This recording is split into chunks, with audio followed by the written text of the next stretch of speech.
Operation ডেভিঙ্গোর একটা বিশেষ ভূমিকা আছে। এই মিশনে আমাদের আন্ডারকভার কপস গ্যাংস্টার হয়ে ক্রাইম সিন্ডিকেটের গ্যাংয়ে ঢুকে পড়েছে। আরে প্যান্ট তুমি কোত্থেকে পেলে? কারণ ক্রাইম স্পটে আমি তো এরম কোনো প্যান্ট পাইনি। সিআইডি নিরাপরাধ অফিসার্সরা মারা পড়ছে, আর আপনার সাহায্যে আমরা তাদের বাঁচাতে পারি। এটা কি করে হতে পারে? দয়ার রক্ত আমার প্যান্টে? দয়ার প্রাণ বিপন্ন।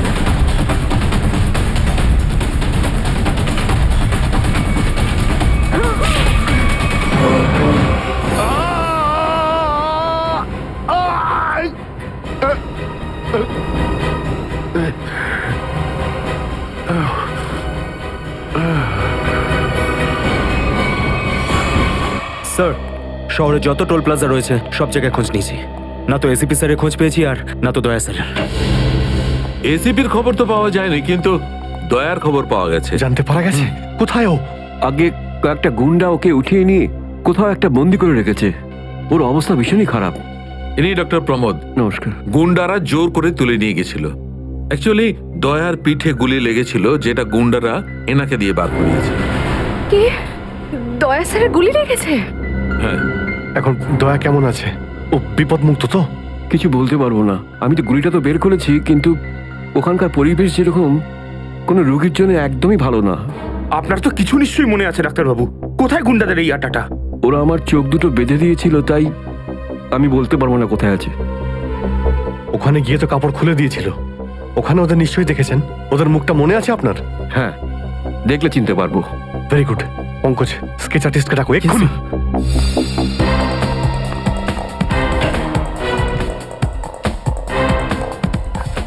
অভিজিৎ, ওই আমি তোমার সাথে। হাই। স্যার, আপনি এখানে? হ্যাঁ, আমি এখানে। আচ্ছা সারিকা, পেন্টে যে রক্তটা লেগেছিল তার ডিএনএ রিপোর্টটা এসেছে? হ্যাঁ, এসেছে। সেটাই বলতে এসেছিলে না অভিজিৎ স্যারকে? হয়তো তুমি আগেই বলে দিয়েছো। তোমার বসকে ডাক্তার সালুকাকে বলার কথা মনেই হয়নি। ছাড়ো ছাড়ো, কোনো ব্যাপার না, কোনো ব্যাপার না। হতেই পারে, হতেই পারে। ছাড়ো ছাড়ো। কি আছে ওই ডিএনএ রিপোর্টে? ওই ব্লাড স্যাম্পলটা কার সারিকা?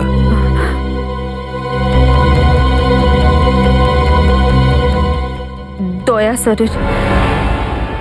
দয়ার? দয়ার? আচ্ছা, ওই প্যান্ট যার উপর এই রক্তটা লেগেছিল, ওই সেই প্যান্টটা কার?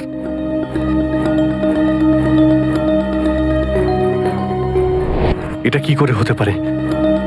দয়ার রক্ত আমার প্যান্টে? অভিজিতের। এত দূর যখন চলেই এসেছো, তোমাকে কি এমনি এমনি চলে যেতে দেবো আমি? বারে বাহ, একেই বলে গঙ্গা জলে গঙ্গা পুজো করা। কেতন, খুব জল তেষ্টা পেয়েছে। ডাবের জল খাই না, চলো না। দাদা আসছি। কেতন! আরে না না না, কেন? ছাড়ো। চলো না প্লিজ। কেতন! কেতন! বাকি শপিং না অন্য কোনো দিন করো, চলো বাড়ি যাই। না না, আমি এখনই শপিং করব। অন্যদিন কেন? আরে বোঝার চেষ্টা করো না, আমার শরীর খারাপ। প্লিজ প্লিজ না, বোঝার না, চেষ্টা এক্ষুনি। করো। আমি বলছি প্লিজ না, এক্ষুনি। কথা শোনো আমার। কেতন! কে আপনি? কোথায় ছিলে তুমি কেতন? কে এটা? আমি কি করে জানবো? আমি চিনি না এনাকে। তুমি আমাকে চেনো না? নিজের সিমিকে চিনতে পারছো না কেতন?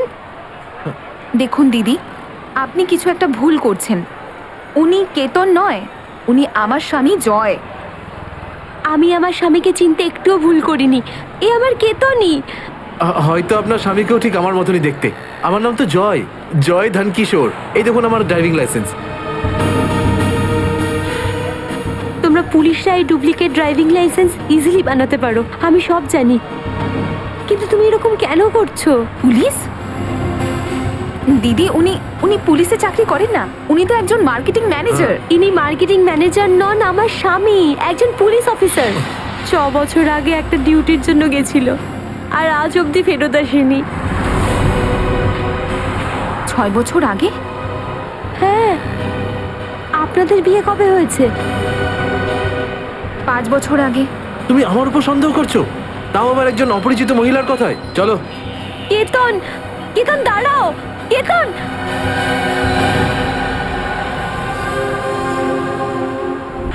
অভিজিতের প্যান্টের ওপর দয়ার রক্ত। তিনবার টেস্ট করিয়েছি কিন্তু ফলাফল ওই। আর সেই কারণে তুমি প্যান্টটা চুপচাপ সারিকাকে দিয়ে দিয়েছিলে, কারণ তুমি জানতে ওই প্যান্টে দয়ার রক্ত লেগে আছে। যদি আমি জানতাম যে আমার প্যান্টে দয়ার রক্ত লেগে আছে, তাহলে সেটা আমি টেস্ট করার জন্য কেন দেব?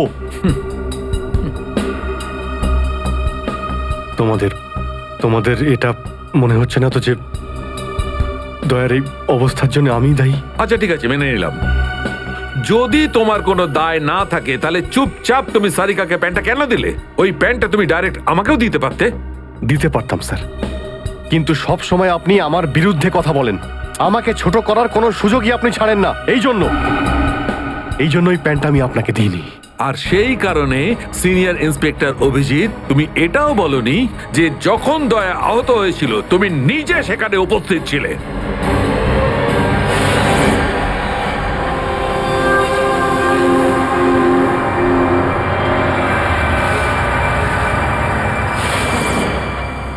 বলে দিতাম যদি আমার মনে থাকতো। আমার এখনো কিছু মনে নেই যে ওই রাতে কি হয়েছিল। ওয়াইসি, আপনার মনেই নেই যে ওই রাতে কি হয়েছিল? ডক্টর সালুকে আমরা অভিজিৎ স্যার আর দয়া স্যারের বন্ধুত্বের উদাহরণ দিই, আর আপনি ওনাদের উপর এরকম অপবাদ দিচ্ছেন? হ্যাঁ স্যার, অভিজিৎ স্যার নিজের জীবন দিয়ে দেবেন, কিন্তু দয়া স্যারের ওপর একটা আঁচল লাগতে দেবেন না। ও আচ্ছা, চলো ঠিক আছে, মেনে নিচ্ছি। আমি আমার সমস্ত কথা ফিরিয়ে নিচ্ছি। I am sorry. আমি মেনে নিচ্ছি যে দয়া আজকে যে অবস্থায় আছে তার দায় অভিজিতের নয়, কিন্তু এই কথাটা আমি কিছুতেই মানবো না যে দয়া যখন আহত হয়েছিল তখন অভিজিৎ ওখানে ছিল আর ওর কিছুই মনে নেই। কিছু একটা ঘটনা অভিজিতের মাথায় নিশ্চয়ই ঢুকে গেছে, কিছু তো আছে। ইটস ইম্পসিবল, কিচ্ছু মনে নেই। ডক্টর সালুকে, আপনি আমার কাটা ঘায়ে আর নুন ছেটাবেন না। আপনি খুব ভালো মতোই জানেন যে আমার স্মৃতিশক্তি। জানি অভিজিৎ, আমাকে মনে করিয়ে দেওয়ার চেষ্টা করো না। আমি ভালো করে জানি অভিজিৎ, যখন সিনিয়র ইন্সপেক্টর অভিজিৎ কোনো প্রবলেমের মধ্যে পড়ে তখন ওর কাছে একটা মস্ত বড় হাতিয়ার আছে, ওর স্মৃতিশক্তি। প্লিজ সালুকে স্যার, আপনি অভিজিতের integrity. Hold on doctor Sarika, ইন্টিগ্রিটির পাঠ তুমি আমাকে পড়াতে এসো না। তুমি সিআইডির সবচেয়ে বড় নিয়ম ভেঙেছো, আমাদের কাছ থেকে এইরকম একটা বড় প্রমাণ লুকানোর। আন্ডারস্ট্যান্ড? ইন্টিগ্রিটি। স্যার, ওই দিন রাতের এমন কোনো কথা যেটা আপনার মনে আছে? যাই হোক,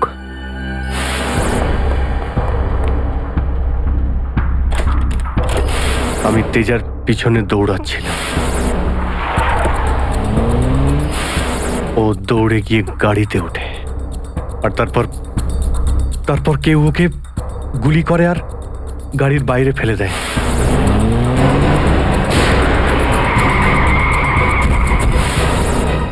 যখন আমি দৌড়ে গিয়ে তেজার লাশের কাছে যাই তখন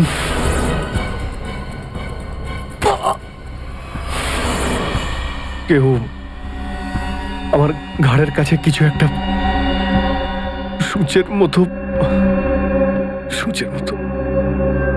তারপর আমি অজ্ঞান হয়ে যাই। আর তার পরের দিন যখন আমার চোখ খোলে তখন আমি দেখলাম যে আমি রাস্তার পাশে পড়ে আছি। তার মধ্যে কি হয়েছে আমার কিচ্ছু মনে নেই। ঠিক আছে, কোনো ব্যাপার নয়। ওই রাতে এক্স্যাক্টলি কি হয়েছিল সেটা জানা যাবে এই গুলিটার মারফত। এটা সেই গুলিটা যেটা দয়ার পিঠ থেকে বার করেছিলেন ডক্টর প্রমোদ। আর এই গুলিটার ব্যালিস্টিক রিপোর্ট থেকেই বার করা যাবে যে আসলে এই গুলিটা কার বন্দুক থেকে ছোঁড়া হয়েছিল। Sarika, come with me. Doctor Pramod, এক মিনিট। আপনি স্কেচ বানাতে হেল্প করবেন, আর আমি আপনাকে কয়েকটা প্রশ্ন করতে চাই। হ্যাঁ, জিজ্ঞাসা করুন। ডক্টর প্রমোদ, আপনাকে ওই গুন্ডারা কোথা থেকে কিডন্যাপ করেছিল? প্রতাপনগর থেকে। আর তারপর আপনার চোখে কাপড় বেঁধে দেয়? আগে ওর পরে গাড়িতে বসে ওদের আড্ডায় নিয়ে যায়। আড্ডায়? আচ্ছা, আড্ডাতে পৌঁছাতে আপনার কতক্ষণ লেগেছিল মনে আছে? 40-45 মিনিট। 40-45 মিনিট। এটা ঠিক কটার সময়? রাত তখন এই 10:30টার মতন। রাত 10:30টা। ওই সময় তো প্রতাপনগরে খুব একটা ট্রাফিক থাকে না, রাস্তা ফাঁকাও থাকে। শ্রেয়া, শহরের ম্যাপটা নিয়ে এসো, আর সেই সব জায়গা লিস্ট বানাও যেখানে প্রতাপনগর থেকে যেতে 45 মিনিট সময় লাগে। শ্রেয়া,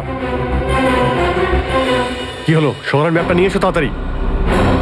সরি স্যার, আমার শরীরটা ভালো লাগছে না, এক্সকিউজ মি।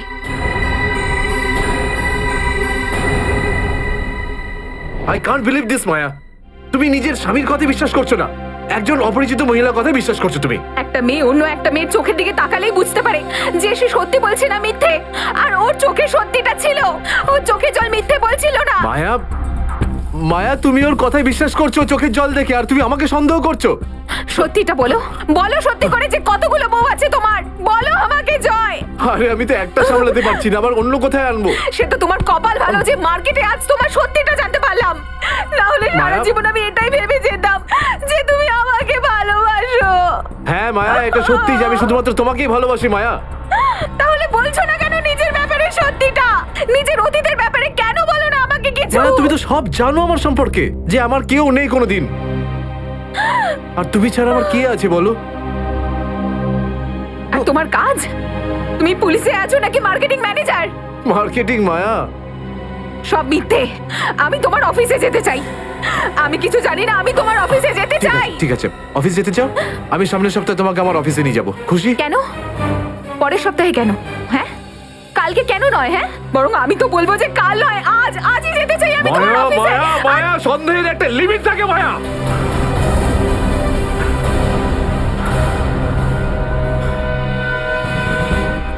ঠিক আছে মায়া, আই এম সরি মায়া, আমি তোমাকে অফিসে নিয়ে যাবো। মিথ্যে কথা বলার একটা লিমিট আছে জয়, ওরফে কেতন। মায়া, যতক্ষণ না তুমি আমাকে সত্যিটা বলছো, আমার সাথে কথা বলতে আসবে না তুমি। Maya listen to me Maya, please শোনো মায়া। মায়া, মায়া দরজা খোলো মায়া।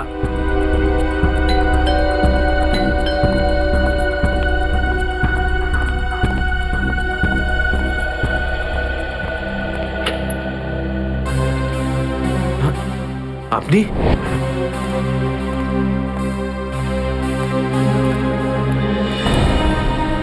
কেতন, মিশনের কাজটা থামিয়ে দাও আর এই মুহূর্তে এখান থেকে চলে যাও। না স্যার, আমি এই মিশনের জন্য আমার জীবনে 6টা বছর দিয়েছি স্যার। স্যার প্লিজ স্যার, আপনি মিশনটা আটকাতে পারেন না স্যার, আমি এই মিশনটা কমপ্লিট করা খুব তুমি কাছাকাছি। বুঝতে পারছো না কেন কেতন? তোমার জীবন কতটা বিপন্ন তুমি জানো? আর তাছাড়া আমি অন্যান্য অফিসারদের এইভাবে মরে যেতে দেবো না। 4টের সময় গোলমা বাস স্ট্যান্ডে অপেক্ষা করবে, that's an order. Sir, sir please sir, sir please. Sir সব মিলিয়ে 4টে এমন জায়গা রয়েছে যেটা প্রতাপনগর থেকে 45 মিনিটের দূরত্বে রয়েছে। এটা হচ্ছে ভিকে রোড, যেখানে কল সেন্টার্স আর অফিসগুলো রয়েছে। এটা সেই জায়গাটা হতে পারে না। আর এই পশ্চিমে শ্যামনগর স্যার, এখানে বেশিরভাগ সব ফ্ল্যাট স্যার। ডক্টর প্রমোদ, আপনার ঠিক মনে আছে যেখানে আপনাকে নিয়ে গেছিল সেই জায়গাটা বাংলো বা ফ্ল্যাট ছিল না? হ্যাঁ, পুরনো কোনো এলাকায়। এখন তাহলে বাকি রইল সাউথ আর ইস্ট। এই সাউথের দিকে চিত্রকূটনগর, আর ইস্টে বিদ্যাধরনগর। চিত্রকূটনগরে তো অনেক দোকান রয়েছে, আর বিদ্যাধরনগর এখানে তো অনেক স্টুডিও রয়েছে, ফিল্মের শুটিং হয় এখানে। আরে শ্রেয়া, আচ্ছা এখন তোমার শরীর কেমন আছে? আমি ঠিক আছি স্যার, থ্যাংক ইউ। শ্রেয়া, চাইলে তুমি বাড়ি গিয়ে বিশ্রাম নিতে পারো, ততক্ষণ আমরা এসব খোঁজ নিচ্ছি। না স্যার, যতক্ষণ দয়া স্যার আর এসিপি স্যারের খোঁজ পাওয়া যাচ্ছে না, আমার শান্তি হবে না। ওকে, ঠিক আছে। মানে দয়া হয় বিদ্যাধরনগরে, না হলে চিত্রকূটনগরে আছে। ডক্টর প্রমোদ আপনাকে যেখানে নিয়ে গেছিল, আশপাশ থেকে সেখানে কি কোনো শব্দ আসছিল? আপনি কিছু শুনেছিলেন ওখানে? হ্যাঁ, একটা গান বারবার শোনা যাচ্ছিল। মানে বলতে চাই, প্রত্যেক আধ ঘন্টা পর ওই গানটাই শুনছিলাম। তার মানে আশেপাশে কোথাও ফিল্মের শুটিং চলছিল, মানে বিদ্যাধরনগর। বিদ্যাধরনগর, কারেক্ট। ফিল্মের সব স্টুডিও ওখানেই আছে। এটা খোঁজ নাও যে বিদ্যাধরনগরে কোন স্টুডিও আছে যেখানে এই গানটার শুটিং চলছিল। দেখো রে নয়ন মেলে জগতের বাহার, জগতের বাহার, ওটো টো টো টো। সকাল হয়ে গেছে, স্কুল যাওয়ার সময় হয়ে গেছে। ভালো বাবু, সোনা বাবু, ওঠো। কারা তোমরা? সিআইডি দের শত্রু আর অপরাধীদের বন্ধু। দেখো দেখো দেখো দেখো দেখো দেখো কেমন করে ছটফট করছে, দেখো খাঁচায় বন্দি সিংহের মতন ছটফট ছটফট ছট ছট ছট ছট ছট ছট ছট ছট। একবার শুধু শেকলটা খুলে দে, তারপর দেখ তোদের কি অবস্থা করি। না না না না না, আমরা কি মরতে চাই নাকি যে তোমার হাত খুলে দেবো? আরে আমরা তো শুধু এটা বলতে এসেছিলাম যে তোমার সাথে সাথে তোমার পুরো সিআইডি টিমের এবার সর্বনাশ হতে চলেছে। সর্বনাশ। অনেক দেখেছি তোদের মতন সিআইডির সর্বনাশ করার লোক। আজ তারা কোথায় আছে কেউ সেটা জানে না। তুমি আমাদের এতটা বোকা আর দুর্বল ভাবতে যেও না, কারণ আমাদের বস এত চালাক, এতটাই চালাক যে সিআইডির ছায়াও ওর কাছে পৌঁছাতে পারবে না। আমার কথা শোন, গিয়ে তোর বসকে বলে দে কাউন্ট ডাউন শুরু করে দেয় যেন ও বাঁচবে না আর, বাঁচবে না আরো। কি ব্যাপার তোমাদের ভাই, তোমাদের এই সিআইডি অফিসারদের এই ব্যাপারটা আমার দারুণ ভালো লাগে। মৃত্যুর মুখে বসেও ডায়লগ মারতে ছাড়ো না তোমরা। দয়া, তোমার সঙ্গে দেখা করে খুব ভালো লাগলো। Good bye.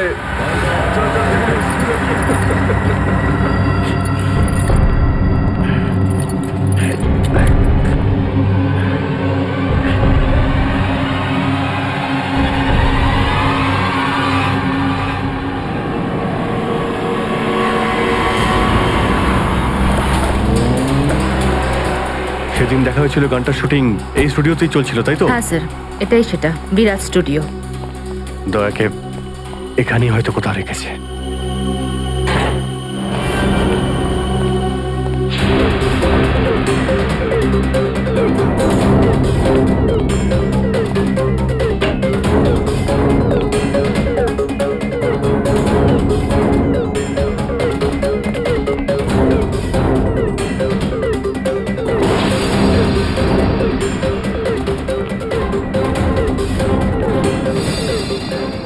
এত রক্ত? তার মানে স্যার, দয়া স্যার এখানেই ছিলেন? এই শিকল দিয়ে বেঁধে রেখেছিল আমার বন্ধু দয়াকে। একবার যদি আমি এদের পাই না। স্যার, এই চায়ের কাপটা পেলাম, চা এখনো গরম রয়েছে। যা গরম আছে তার মানে হলো ওরা এখান থেকে বেশি দূর যায়নি।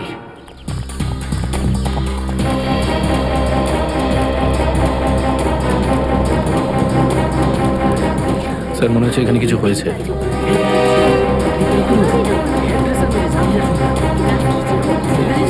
সরে যান প্লিজ, সরে যান, সাইড দিন। আমরা সিআইডি থেকে এসেছি। স্যার দেখুন না, কেউ ঋতুকে খুন করে ফেলেছে। কি করে হলো এইসব? বলতে পারবো না স্যার, আমরা সবাই শুটিংয়ে ব্যস্ত ছিলাম তো তো হঠাৎ গুলি চালাবার আওয়াজ পেলাম, আর এখানে এসে দেখলাম এই মরে আছে।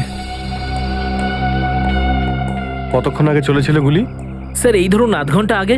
স্যার আমরা লোকাল পুলিশকেও ইনফর্ম করে দিয়েছি স্যার। ঠিক আছে, আপনারা একটু এখান থেকে পিছিয়ে যান একটু।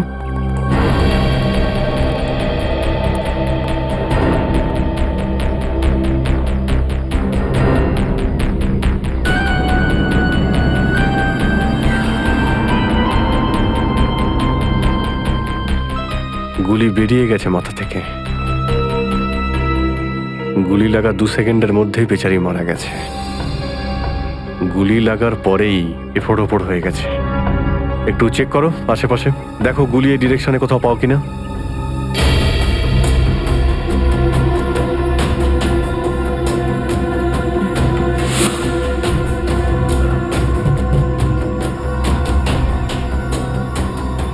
এই বিচারে এইভাবে এখানে বসেছিল, পিছন থেকে কেউ গুলি করলো আর এইভাবে উল্টে পড়ে যায়। আর এই আঘাত, এটা আবার কি ব্যাপার?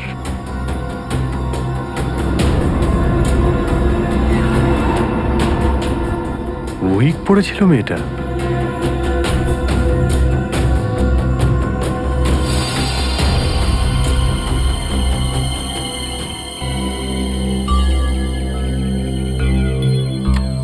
স্যার, হ্যাঁ পুরবি, গুলি পেয়ে গেছি। রাইফেলের গুলি মনে হচ্ছে। রেখে দাও এটাকে। আচ্ছা, কি উইক পড়তো? একদমই না স্যার, ও আসলে আমার হেয়ার ড্রেসার ছিল, আর আমার উইগস আর সব কিছু ওই রাখতো। যে উইগটা ও পরেছে না, সেটা আমার নেক্সট সিনের জন্য লাগতো। ঋতু আপনার উইক পড়েছিল? হ্যাঁ স্যার। সুশান্ত, বুঝতে পারলে? যখন ঋতুকে গুলি করা হয় তখন খুনি ওর মুখটা দেখেনি, গুলি পিছন থেকে চালিয়েছিল। আর যখন ঋতুর গুলিটা লেগেছিল তখন ও ওনার উইক পড়েছিল। মানে গুলিতে ঋতুর নয়, আপনার নাম লেখা ছিল। কি? হ্যাঁ, আপনাকে কেউ মারতে চায়। এই দেখো, 0.33 ক্যালিবারের বুলেট এটা, যেটা দিয়ে ঋতুকে মারা হয়েছে, যেটা শুধুমাত্র স্নাইপার রাইফেল দিয়েই ছোঁড়া যায়। তাহলে সালুকে স্যার, এই ওর মাথাতে দুটো লাল রঙের চিহ্ন কিসে? এই লাল চিহ্ন দুটো এন্ট্রি আর এক্সিট উন্ড। ঋতুর মাথার মধ্যে গুলি এই দিক দিয়ে ঢুকেছে আর এইখান দিয়ে বেরিয়ে গেছে। এই এক্সিট বোন এন্ট্রি বোন থেকে প্রায় হাফ ইঞ্চি নিচে, মানে গুলি উপর থেকে নিচে চালানো হয়েছিল। আগে হ্যাঁ, গুলিটা ঋতুর মাথায় এইখান দিয়ে ঢুকেছিল আর এইখান দিয়ে বেরিয়ে এসে সোজা ভ্যানিটি ভ্যানের ফুটবোর্ডে এসে আটকে গেছে। আর আমাদের ক্যালকুলেশনের হিসেবে গুলিটা চালানো হয়েছে এদিক থেকে, এইভাবে। গুলিটা প্রায় 2-3 তলার ওপর থেকে ছোঁড়া হয়েছে। অনেক কিছু জানতে পেরে গেছেন স্যার আপনি। হ্যাঁ, ঋতুর কেসে তো আমি অনেকটাই জানতে পেরে গেছি।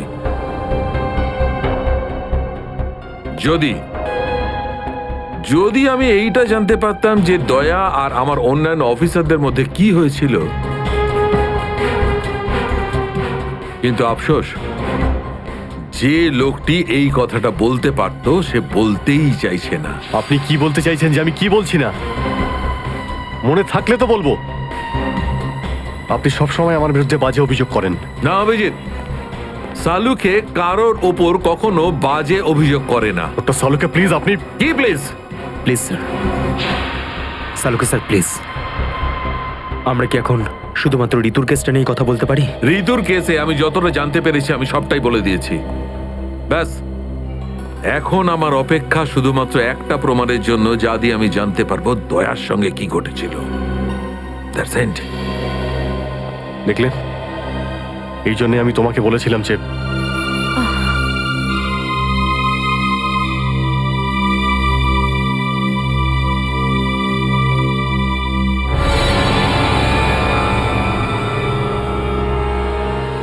Sharp shooter. স্যার আমি বলছি না, শেষ এক সপ্তাহ এখানে কোনো শুটিং হয়নি, তাই এখানে কারো আসার প্রশ্নই ওঠে না। মানে গত এক সপ্তাহ ধরে তুমি ছাড়া এই স্টুডিওতে আর কেউ আসেনি? আগে না স্যার। তার মানে গুলি তুমি চালিয়েছো? আমি গুলি কি করে চালাবো? আমার তো দীপাবলির বাজিতেও ভয় লাগে। তাহলে ভালো করে ভেবে উত্তর দাও। কেউ না কেউ তো গিয়েছিল সেকেন্ড ফ্লোরে। হ্যাঁ স্যার, একজন প্লাম্বার এসেছিল ওই পাইপ ঠিক করতে। সেকেন্ড ফ্লোরে? হ্যাঁ স্যার। নিয়ে চলো সেখানে, চলো।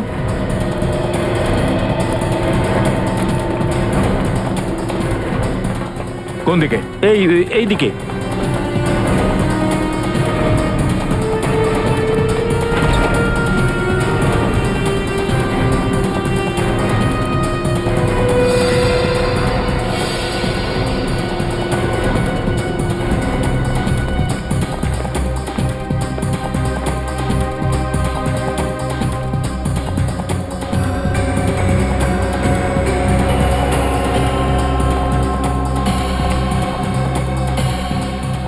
এখান থেকে ঋতু ওখানে ছিল আর শার্প শুটার গুলি সম্ভবত এখান থেকেই চালিয়েছে।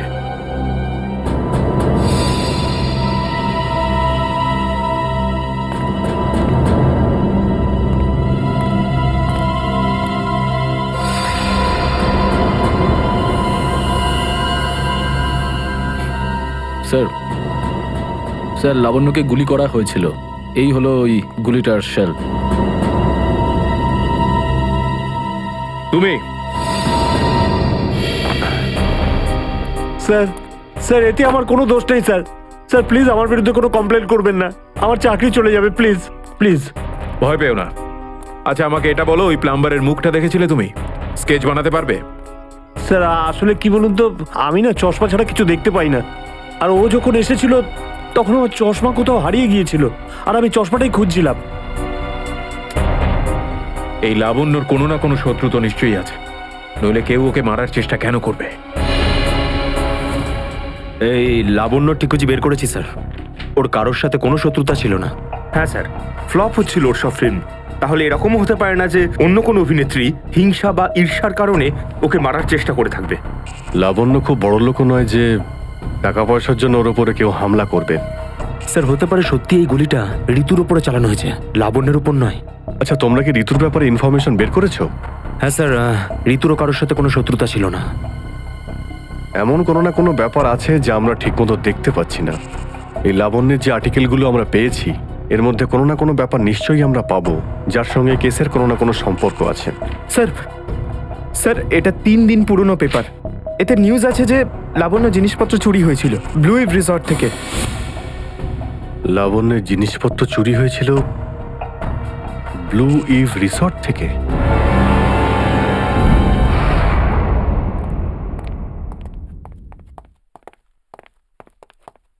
এটাই রুম স্যার।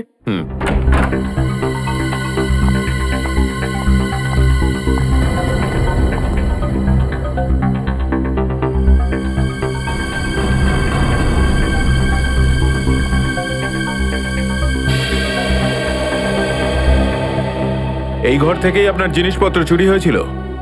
একদমই তাই স্যার, কিন্তু খুব একটা দরকারি জিনিস ছিল না, এই এমনি 1,500-2,000 টাকা আর নকল জুয়েলারি। আর পুলিশ কোনো সূত্র পায়নি এখান থেকে? না স্যার। কিন্তু চোর এখানে আসলো কি করে? জানলা দিয়ে, এসির জায়গা দিয়ে নাকি? স্যার দরজা থেকে এসেছিল। পুলিশের কথা অনুযায়ী ও চাবির ব্যবহার করেছিল ঘরটা খুলতে। আর এই ঘরের চাবিটা কার কার কাছে ছিল? একটা আমার কাছে আর একটা এদের কাছে। ও মানে হোটেলের কোনো ভেতরের লোকের কাজও হতে পারে। ম্যাডাম আপনি এসব কি বলছেন? 15 বছর পুরনো আমাদের হোটেল, আমরা খুব সৎভাবে কাজ করে এখানে গুডউইল বানিয়েছি, আর আমাদের হোটেলের কোনো লোক এটা করতে পারে না। হয় এই কাজটা কোনো হোটেলের ভেতরের লোকই করেছে, অথবা কোনো বাইরের লোক এই চাবি চুরি করে চাবির ডুপ্লিকেট বানিয়ে নিয়েছে। আর এই দুটো সিচুয়েশনেই তোমাদের হোটেল দায়ী, বুঝলে কিছু? ছেড়ে দিন না স্যার, এই ছোটখাটো চুরির জন্য কেন ওদের ডিস্টার্ব করছেন? লাবণ্য দেবী, এই জিজ্ঞাসাবাদ আমরা আপনার জিনিসপত্রের জন্য করছি না, বরং এটা তাকে ধরার জন্য করছি যে আপনাকে মারতে চাইছে। কারণ আমাদের মনে হয় যে এই চুরির সম্পর্কের সাথে আপনার উপর প্রাণঘাতী হামলার সাথে থেকে থাকতে পারে। সেই কারণে একটু ঠিক করে মনে করে বলুন, আর কোনো বিশেষ জিনিস বা কোনো দামি জিনিস যেটা চুরি হয়েছে? হ্যাঁ, আমার তো না, কিন্তু আমার হেয়ার ড্রেসার ঋতুর জিনিস চুরি হয়েছিল। আর তারপর ওর হঠাৎ করে মুড অফ হয়ে গেছিল আর ও খুব কাঁদছিল। এমন কি জিনিস চুরি হয়েছিল ওর? একটা অদ্ভুত শোপিস ছিল। শোপিস? হ্যাঁ, আমিও অবাক হয়েছিলাম ভেবে যে একটা শোপিসের জন্য এত ভেঙে পড়ার কি আছে। আর আমি ওকে বলেও ছিলাম যে আমি ওকে একটা নতুন শোপিস এনে দেবো, কিন্তু হয়তো ওই শোপিসটা ওর জন্য খুব দামি ছিল। খুব দামি শোপিস ছিল? না না, ওই ট্রিপোলিয়াম বাজারে যে চাইনিজ শোপিসের দোকানগুলো আছে না, সেখান থেকেই নিয়েছিল। ওই হবে 700-800 টাকার মতো। ত্রিপোলিয়া বাজারে চাইনিজ জিনিসপত্রের দোকান?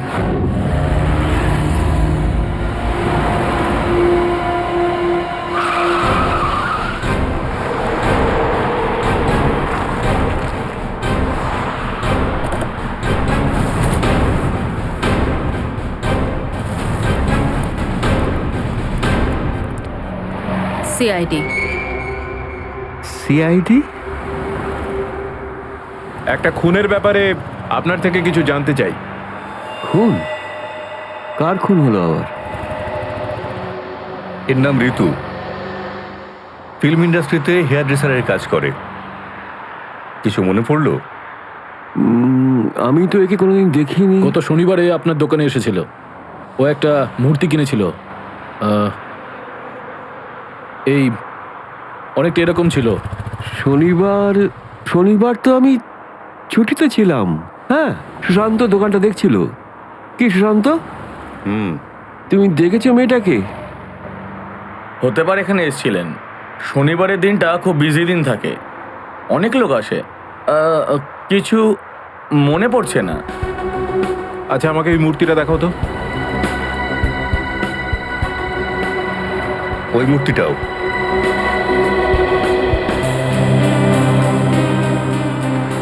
এরকম আর কটা পিস আছে আপনার দোকানে? এই 15-20টা হবে। কি সুশান্ত? হ্যাঁ,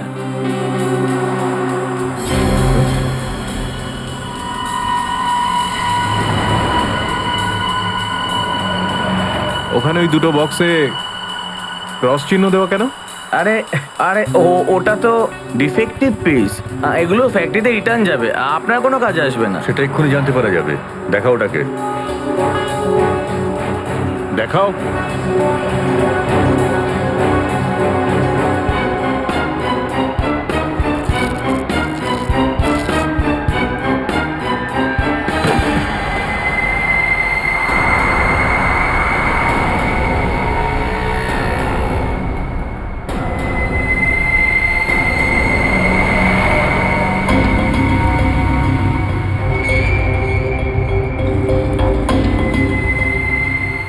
তো এসব ড্রাগসের ব্যাপার। ঋতু কেউ এরকমই শপিস বেঁচেছিলে? সুশান্ত, তুমি আমার দোকানে থেকে ড্রাগসের কারবার করতে? এবার বন্ধ করো এই নাটকটা। অ্যারেস্ট করো এই দুজনকে। আসুন, পরে দেখছি। চল, তোকে বোঝাচ্ছি, চল আমি কিছু করিনি স্যার। চল।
সুশান্ত, কে করলো এটা? বলো সুশান্ত, উত্তর দাও।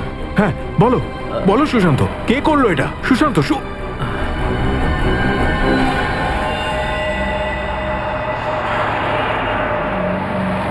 হি ইজ ডেড। স্যার, এটুকু তো নিশ্চিত ঋতুর মৃত্যুর সম্পর্ক এই ড্রাগ স্মাগলিং এর সঙ্গে রয়েছে। হ্যাঁ পুরবি, কিন্তু এই ড্রাগসের র্যাকেটের পিছনে কারা আছে?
কি ব্যাপার স্যার, এত আর্জেন্ট ডাকলেন?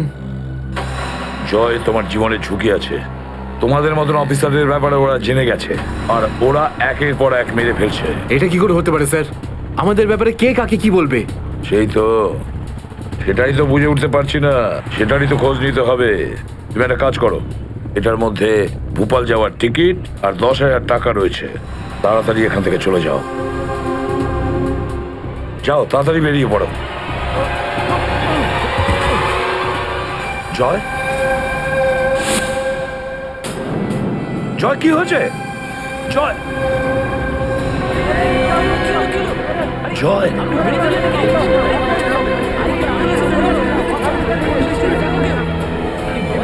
মাই গড,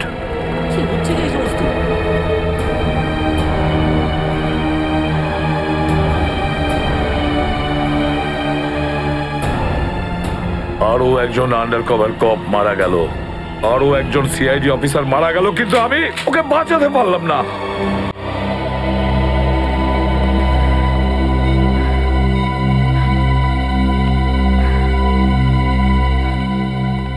দয়া স্যারের ফোনটা কেন লাগছে না? শ্রেয়া, দয়া স্যারও ঠিক ফিরে আসবেন যেরকম অভিজিৎ স্যার এসেছেন।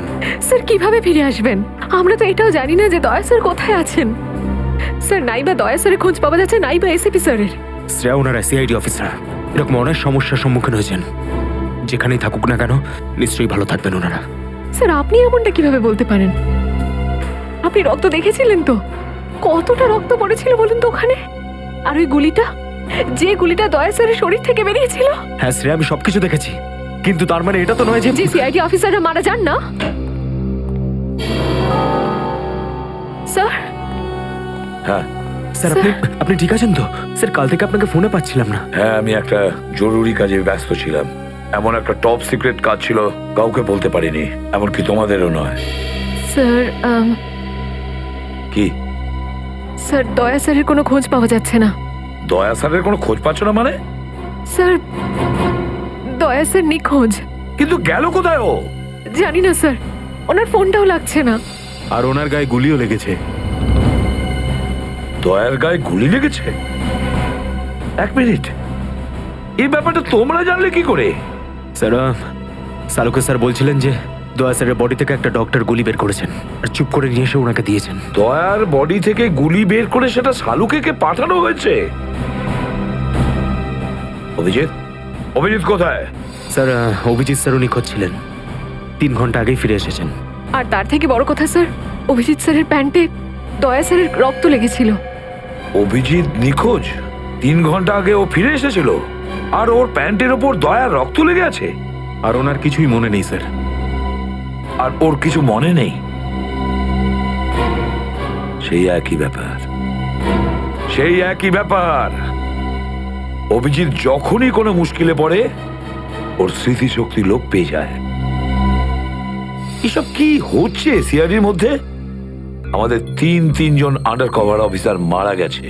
ওই অফিসারদের ব্যাপারে আমি ছাড়া আর কেউ কিচ্ছু জানতো না, কিন্তু ওদের নাম বাইরে ফ্ল্যাশ হয়ে গেছে। কিভাবে? স্যার, এই কথাটা যদি শুধু আপনি জানতেন তাহলে। সেটাই তো বলছি আমি সচিন, সেটাই তো বুঝে উঠতে পারছি না এসব কি করে হলো, কিভাবে হলো। এটার একটাই মানে দাঁড়ায় সচিন, আমাদের মধ্যেই কেউ একজন আছে যে আমাদের সঙ্গে বেইমানি করছে, আমাদের সাথে বেইমানি করছে। একজন বেইমান আছে। আর স্যার, একটা কথা আরো, একজন হেয়ার ড্রেসার খুন হয়ে গেছে স্যার। Hair dresser?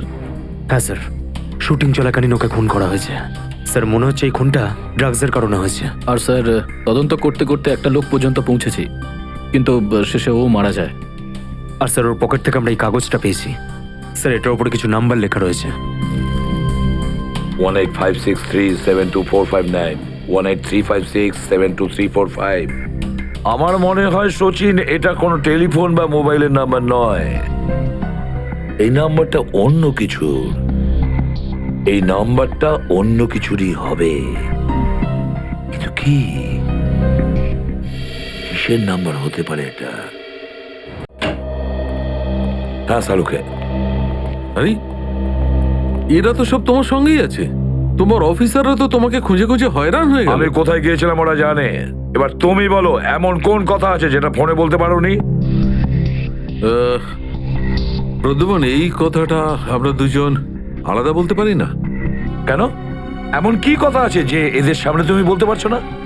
বলতে পারি, কিন্তু ভয় পাচ্ছি। ভয় পাচ্ছি যে লোকটাকে এরা হিরো মনে করে, যারা তার মতো হতে চেষ্টা করে, স্বপ্ন দেখে, যাতে ও নিজে এই লোকেদের দৃষ্টিতে পড়ে না যায়। এসব ঘুরিয়ে ফিরিয়ে কথা বন্ধ করো সালুকে। পরিষ্কার করে বলো, আর সবার সামনে বলো। ঠিক আছে, পরিষ্কার করে বলছি, আর আমি সবার সামনে বলছি। কিন্তু যেটা আমি বলবো সেটা শুনে কেউ যেন মনে করো না যে আমি কারোর ওপর বদলা নিচ্ছি বা কারোর সঙ্গে শত্রুতা করছি। ক্রাইম স্পটের ব্যালিস্টিক রিপোর্ট এসে গেছে। কি লেখা আছে রিপোর্টে? প্রথম গুলিটা চলে কালুর ওপর, অভিজিতের বন্দুক থেকে। আমাদের আন্ডার কভার কপের উপরে? আগে হ্যাঁ, শুধু তাই নয়, দ্বিতীয় গুলিটা চালানো হয়েছিল ভিকুর ওপর, দয়ার বন্দুক থেকে। না, এরকম হতে পারে না। অভিজিৎ স্যার আর দয়া স্যার ভিকু আর কালুকে এইভাবে চেয়ারে বেঁধে রেখে গুলি চালাতে পারে না স্যার। ফ্রেডে, ব্যালিস্টিক রিপোর্ট কখনো মিথ্যে কথা বলে না। আর সবচেয়ে ইম্পর্টেন্ট রিপোর্ট, সেই রিপোর্ট যার জন্য এদের সবাইকে বাইরে যেতে বলেছিলাম। অভিজিতের ফোন। অভিজিৎ, কোথায় তুমি? এখন এই মুহূর্তে ফরেন্সিক ল্যাবে তুমি চলে এসো। ফরেন্সিক ল্যাবে? কেন স্যার, কি হয়েছে? অভিজিৎ, তুমি কাল্লুকে গুলি চালিয়েছো? কাল্লুকে গুলি আমি? আর স্যার, ওকে আমি কেন গুলি করতে যাব? অভিজিৎ, তুমি এই মুহূর্তে ফরেন্সিক ল্যাবে চলে এসো, and that's an order. Sir, এই কথাটা শুনে আপনি যতটা অবাক হয়েছেন ততটা আমিও অবাক হয়েছি। আর যতক্ষণ আমি এটা না জানছি যে ওই রাতে কি হয়েছিল, আমি আসবো না। তাহলে কি তুমি আমার বিরুদ্ধে যাবে? স্যার, আমি আপনার বিরুদ্ধে যাচ্ছি না স্যার। আমি সেটাই করছি যেটা আপনি আমাদের শিখিয়েছিলেন, সিআইডি ডিউটি স্যার। অভিজিৎ, ও না করে দিল। আপনার অনেস্ট, ব্রিলিয়েন্ট, ইন্টেলিজেন্ট অফিসার আপনার অর্ডার ক্যারি আউট করতে না করে দিল এসিপি সাহেব। আমি জানতাম প্রদ্যুমন, এই অভিজিৎ একদিন না একদিন পুরো সিআইডি টিমের জন্য সেই মাছি প্রমাণিত হবে যে সমস্ত পুকুরটাকে নষ্ট করে দেয়। এই অভিজিতের কারণে আমাদের পুরো সিআইডি টিমের বদনাম হয়ে যাচ্ছে। কলঙ্ক একটা। এই অভিজিৎ সিআইডি টিমের একটা বড় বোঝা, একটা কলঙ্ক। অনেক হয়েছে স্যার, বন্ধ করুন এসব। আর কি উল্টোপাল্টা বলবেন ওর নামে? আমি বন্ধ করব? আমি তো বন্ধ করে দেবো সারিকা, কিন্তু এই রিপোর্ট, এইটার কি করবে? এইটা চুপ করে থাকবে না সারিকা, এইটা সত্যি কথা বলবে বস। জানো এই রিপোর্টে কি আছে? কি আছে ওই রিপোর্টে? দয়ার উপর গুলি কে চালিয়েছে, কে মেরেছে সালুকে, কে করেছে গুলিটা? প্রদ্যুমন, দয়ার উপর গুলি তোমার honest, brilliant, intelligent officer Abhijit চালিয়েছে। কি? দয়া অভিজিতের গুলির শিকার হয়েছে প্রদ্যুমন। অভিজিৎ গুলি চালিয়েছে দয়ার ওপর। অভিজিৎ? অভিজিৎ অভিজিৎ দয়াকে গুলি করেছে?